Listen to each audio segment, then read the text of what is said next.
Hello dear student, आज हम mirror formula देखेंगे। हमारा जो लास्ट लेक्चर था उसमें हमने रिलेशन देखा था बिटवीन एफ़ एंड आर, कि एफ़ और आर के बीच में क्या रिलेशन है। कुछ एक साइन कन्वेंशंस देखे थे, इमेज फॉर्मेशंस देखे थे। साइन कन्वेंशन बड़े ज़रूरी हैं, आज इनका हम यूज़ करेंगे। तो चलिए हम मिरर फॉर्मूला देखते हैं। देखिए, सबसे पहले मैं आपके लिए यहाँ मिरर फॉर्मूला लिख देता हूँ कि मिरर फॉर्मूला है क्या चीज़। मिरर फॉर्मूला है 1/v plus 1/u equals to 1/f। यहाँ पर v है डिस्टेंस ऑफ इमेज, और मुझे बताइए डिस्टेंस ऑफ इमेज कहाँ से, फ्रॉम पोल। u है distance of object from pole, और f क्या है आपके पास में, फोकल लेंथ ऑफ मिरर। ठीक है ना, तो ये है।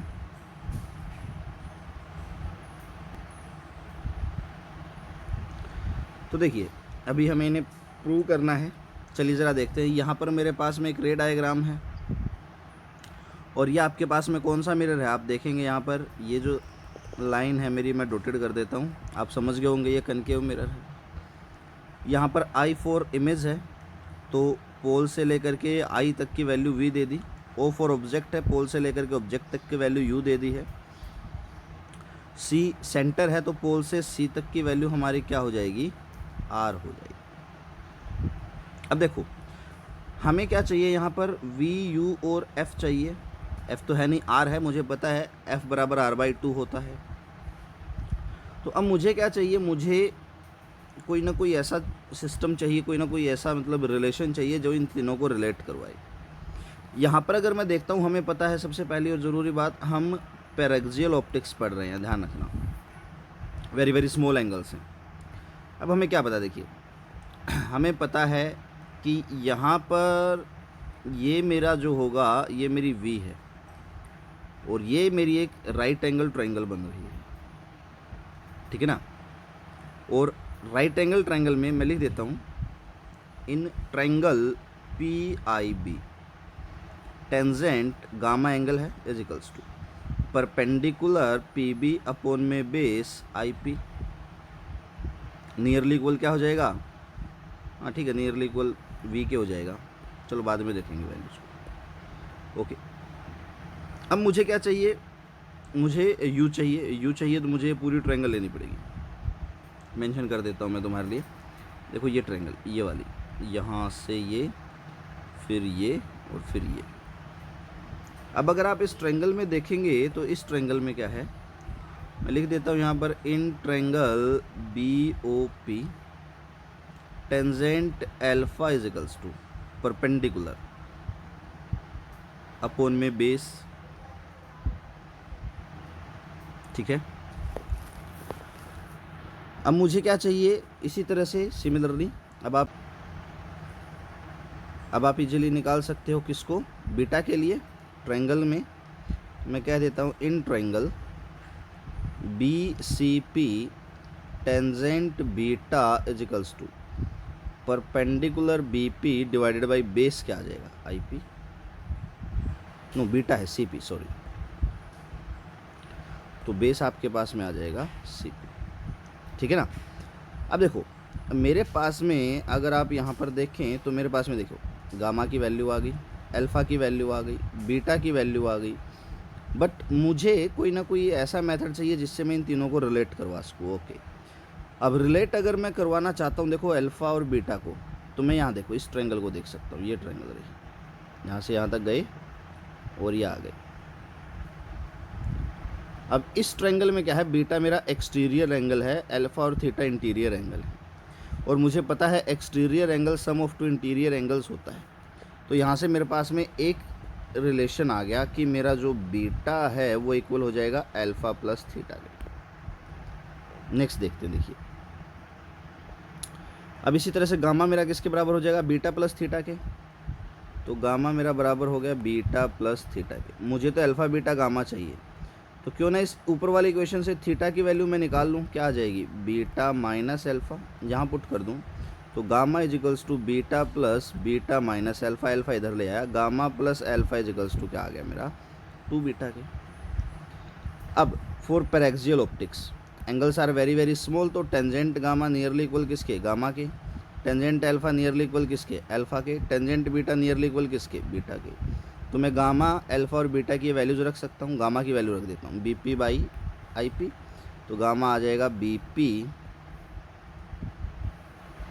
Divided by I P plus में अल्फा की वैल्यू रख देता हूँ, क्या आ जाएगा B P divided by O P, रख दिया B P divided by O P is equals to 2 times of beta की वैल्यू रख देता हूँ, क्या आ जाएगा B P divided by C P, तो B P divided by C P.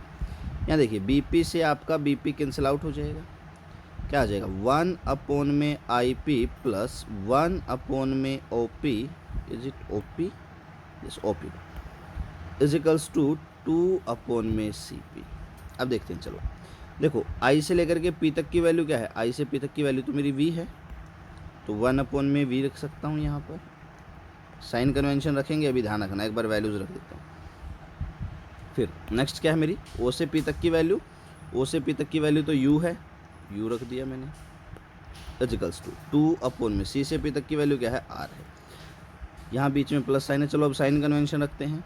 अब देखो ये पोल है, ये सारी वैल्यूज़ हमारे मिरर से लेफ्ट हैंड साइड है, तो सारी क्या होंगी, नेगेटिव रख दिया, नेगेटिव यहाँ रख दिया, नेगेटिव यहाँ रख दिया और नेगेटिव ही यहाँ रख दिया, नेगेटिव कॉमन निकाल दिया बाहर, 1 upon V plus 1 upon U is equals to negative of 2 upon R, 2 से 2 कट गया, 1 upon V plus 1 upon U is equals to क्या आ गया 2 अपॉन आर, एक रिलेशन तो आ गया ये।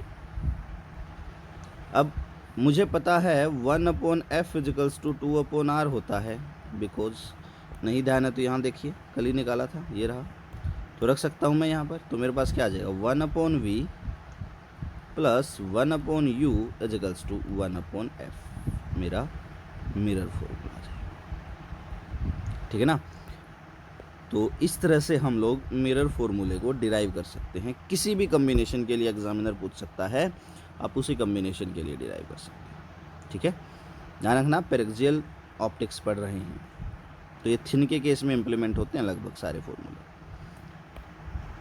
चलो नेक्स्ट, इसमें एक और ज़रूरी टर्म आती है और वो आती है लीनियर मैग्नीफिकेशन। मैग्नीफिकेशन 2-3 तरह का होता है, लीनियर, एरियल, लॉन्गिट्यूडनल, खैर अभी हम एक बार लीनियर मैग्नीफिकेशन देखें।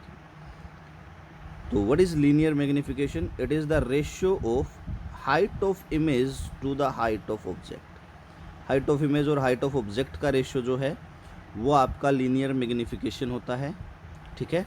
अब एक चीज़ ज़रा देखिए, मैं मान लीजिए आपके लिए यहाँ एक डायग्राम बना देता हूँ आपका, कि ये मान लो मेरे पास में एक कनकेव मिरर है, let us suppose beyond C मैंने ऑब्जेक्ट रख दिया, फर्स्ट रे आई पैरेलल टू प्रिंसिपल एक्सिस, और रिफ्लेक्शन के बाद कहाँ से चलेगी, फोकस में से चलेगी, ठीक है ना। सेकंड रे आई फोकस में से चलेगी मान लीजिए,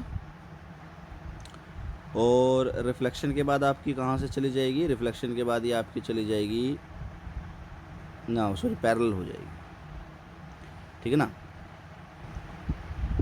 तो आपकी जो इमेज है वो कहाँ बन जाएगी, बिटवीन सी एंड एफ, ये बन गई। अब देखिए लेट अस सपोज ये मेरा ऑब्जेक्ट था ए बी, मान लो ये कोई मेरी इमेज बन गई ए डैश बी डैश, ऑब्जेक्ट की हाइट मैंने एच नोट मान ली, हाइट ऑफ ऑब्जेक्ट, इमेज की हाइट मैंने एच आई मान ली, हाइट ऑफ इमेज, ये वैल्यू मैंने मान लीजिए v मान ली है, और ये वैल्यू मैंने क्या मान ली है, u मान ली है। अब अगर मैं एक ट्रायंगल देखूँ, देखिए ए बी और मान लो ये f है, triangle A B F and triangle A dash B dash F are similar, दोनों सिमिलर होंगे, क्यों, ये एंगल 90 का, ये एंगल 90 का, ठीक है ना। और क्या होगा इन दोनों में, नहीं ये दोनों सिमिलर नहीं हो पाएंगे, क्योंकि हमें इस एंगल का नहीं पता, ना ही साइड्स का पता है, कोई और ट्रायंगल लेनी पड़ेगी, कोई और ट्रायंगल देखते हैं। देखिए मैं क्या करता हूँ, इस बी से बढ़ा लेता हूँ, ये सीधा मेरा पोल पे डाल दिया मैंने, यह पोल पे जो रे आएगी रिफ्लेक्ट हो जाएगी, ओके। अब देखिए अब मेरे पास triangle A B P and triangle A dash B dash P are similar, ये सिमिलर हों। मैं अलग से बना देता हूँ समझाने के लिए। ये मेरा प्रिंसिपल एक्सिस है, ये मेरा ऑब्जेक्ट है, यहाँ से एक रह गई पोल के ऊपर, ये मेरा पोल है, और ये मेरी आ गई यहाँ पर मेरी इमेज बन गई। मान मुझे पता है पोल के ऊपर रे गिरी एंगल ऑफ इंसिडेंट, ये रिफ्लेक्ट होगी angle of reflection, both are equal. तो ये दोनों एंगल मेरे इक्वल हैं, ये यहाँ 90 डिग्री का, ये यहाँ 90 डिग्री का, तो ये तीसरा एंगल भी इक्वल होगा। तो मेरे पास में दोनों ट्रायंगल क्या हो गई, सिमिलर हो गई ए से। सिमिलर ट्रायंगल्स की कोरस्पॉन्डिंग साइड्स का रेशियो सेम होता है, तो मैं ये रेशियो निकालता हूँ। देखिए ए डैश बी डैश, तो ये मेरा ए डैश बी डैश, तो A dash B dash divided by दूसरा रेशियो हो गया ए बी इजिकल्स टू। अब ये क्या है, ये मेरे पास में है v, और दूसरा क्या है मेरे पास में u। तो मेरे पास में क्या आ गया, height of image to the height of object equals to v upon u। Sign convention रखते हैं, चलो देखिए ये रहा, देखो अब हाइट ऑफ ऑब्जेक्ट है, अब वो प्रिंसिपल एक्सिस है पॉजिटिव होगा, हाइट ऑफ इमेज है बिलो प्रिंसिपल एक्सिस है क्या होगा, नेगेटिव होगा। v और u दोनों इस तरफ है नेगेटिव होंगे, ये दोनों तो कट जाएंगे। तो मेरे पास में फाइनली क्या बचेगा जी, मेरा जो मैग्नीफिकेशन है वो है height of image to the height of object equals to, ये नेगेटिव साइन इस तरफ लगा देता हूँ, minus of v upon u। तो ये मेरा लीनियर मैग्नीफिकेशन, ठीक है। आज के लिए सिर्फ हम इतना ही देखेंगे, कल हम मैग्नीफिकेशन के बाकी बचे हुए टाइप्स भी देखेंगे और न्यूमेरिकल भी देखेंगे। Thank you, have a great day ahead.